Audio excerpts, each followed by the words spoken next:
Hello and welcome to my latest weekly video news from Madison's. Well, Halifax have reported their house pricing index. It's one in the industry that we do look at. It's often quite accurate, and they've shown what they thought happened in 2021. So house prices overall rose by 9.1%. The area that saw the biggest growth, as we've said before, was Wales, growth of just over 14%. And you might be interested to hear that here in the southeast, prices rose by 8.1%. Tunbridge Wells, I think, was a bit higher than that, but Halifax don't drill down to that detail at the high level bit that we have seen so far. So it does mean that the number of areas now where you could buy a property for under 150,000 has shrunk massively. 28% less areas would now enable you to buy at that price. And here in the southeast, the average asking price for a house is just over 374,000. So really difficult for those first-time buyers to get on the housing market, but of course help being offered by the government to try and encourage that. Well, the last time that the market saw a growth like this was in September 2007. And of course, you might be worrying, therefore, thinking overall on the average performance of 2007, a very strong year. What happened in 2008? Of course, we saw the collapse of Lehman Brothers and the heart attack run through the banking system. And of course, a really big price correction and a recession. But we're not predicting that now, and that's simply because the fundamentals remain strong. Most people will still be able to afford their mortgages. We saw a small interest rate rise just before Christmas, but it was tiny, and rates are still historically low. Most people are enjoying employment, and there is a lot of money in the economy. The biggest thing that caused that crash in 2008 was a contraction of money supply. So banks calling in debts, and indeed savers calling in their savings. So that contraction meant there was simply less money around, and when there's less money, that can cause real problems for the economy to keep it circulating. There is lots of money swirling around in the economy at the moment, and those fundamentals, I've said, stay strong. So we're not predicting a crash this year. As I've said before, prices expected to rise by around 4 to 5%. And what are some more interesting facts that we might see in this coming market? Well, I think there will be an increase of stock coming to market.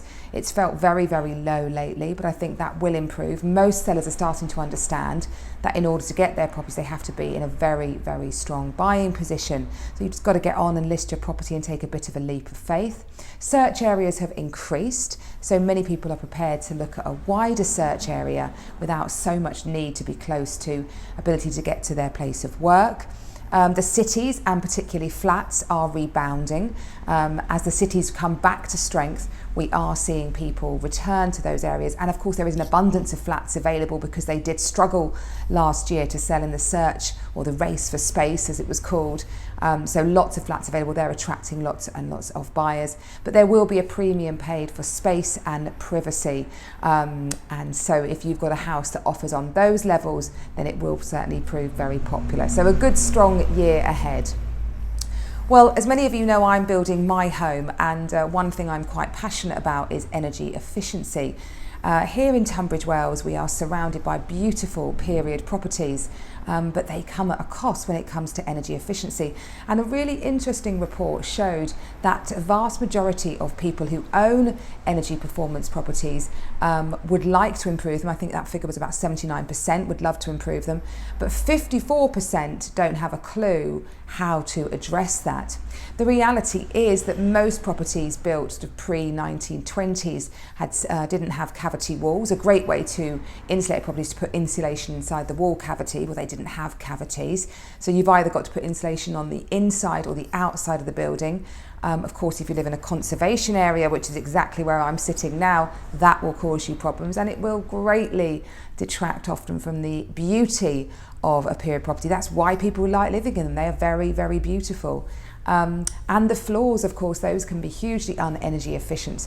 They're often built on these, the gap beneath the foundations means they're very good protecting against damp, etc. But they have enormous, very strong ventilation, so you could insulate underneath.